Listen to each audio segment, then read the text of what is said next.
toutes les personnes qui se rencontrent sont d'abord des vraies personnes et dont on connaît exactement le profil. Mais ce sont des gens qui ont un rapport avec l'international, donc ils voyagent pour leurs affaires. Donc je travaille d'une manière très particulière.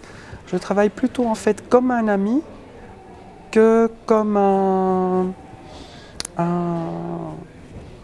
employé d'une agence de rencontre, quelqu'un qui met simplement les gens en contact. Et je travaille également en fait d'une manière particulière, c'est-à-dire que j'ai un carnet mondain qui est très fourni.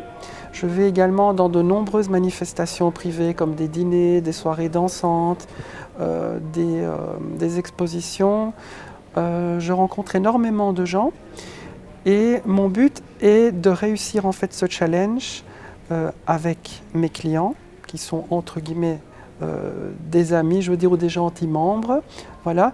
Et mon but est la réussite en fait, la conclusion d'un couple.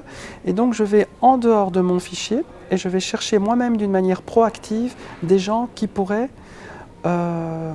être présentés à des membres à moi. J'estime que les gens qui sont membres chez moi payent un certain montant et je leur dois un service.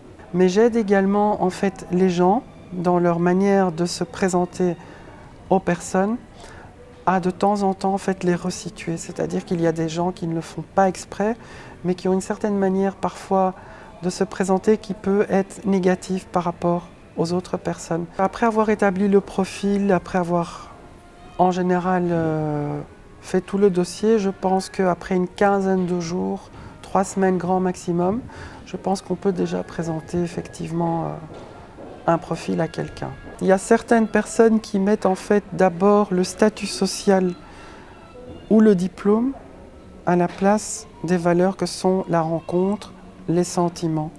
Et j'essaye parfois même d'expliquer aux gens ça. Je dis effectivement, vous avez un diplôme, vous avez des exigences, mais n'est-il pas d'abord plus important de parler de valeurs humaines et de relations entre des personnes ?